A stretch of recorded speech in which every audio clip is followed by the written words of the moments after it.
Hey guys, this is me, Hamza6951, and today I wanted to give you an update on my Tesla coil. Well, this is a completely new one that I made, and with all the proper calculations and all that. I'll probably include the data that I calculated in the comments below.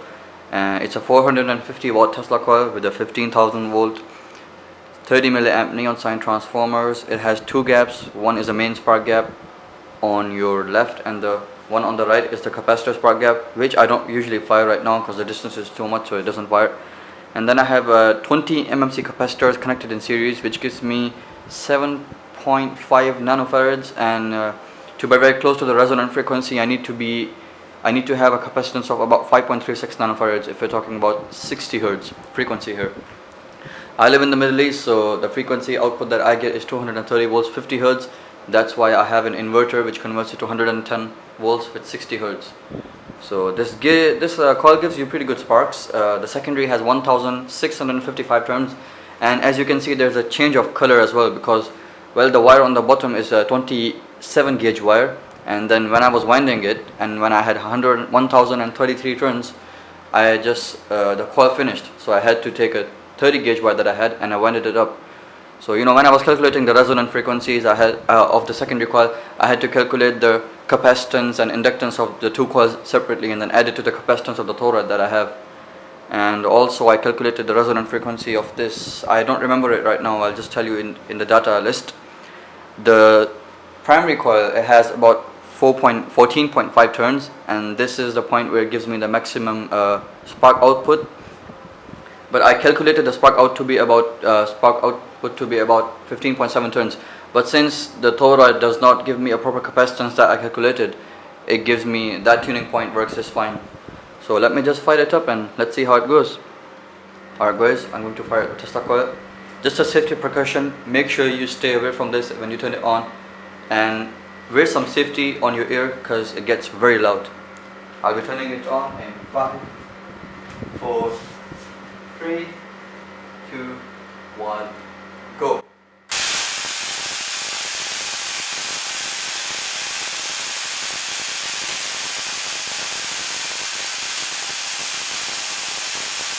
As you saw, the spark output is amazing, and the space between the spark gap, it gets really hot, so it makes ozone, nitrous oxides and all that.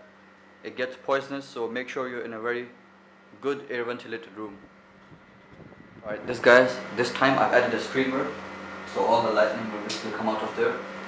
I'll crank it up and you guys will see. 3, 2, 1, go.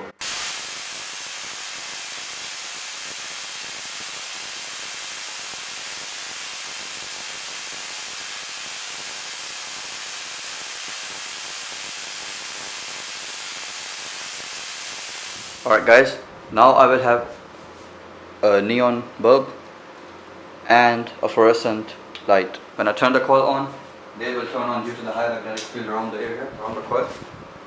So let's see. I'll be standing about 1 meter away from the coil. 3, 2, 1, go.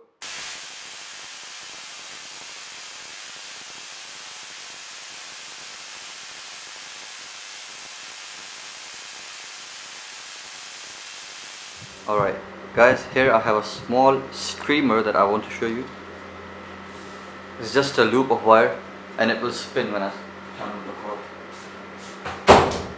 And it looks pretty cool, so I'm going to turn it on. In 3, 2, 1, go!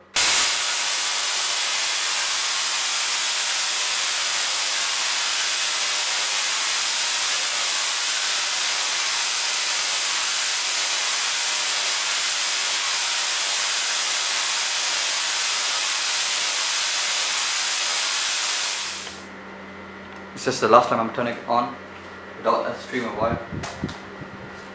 And we'll see how that goes. 3, 2, 1, go!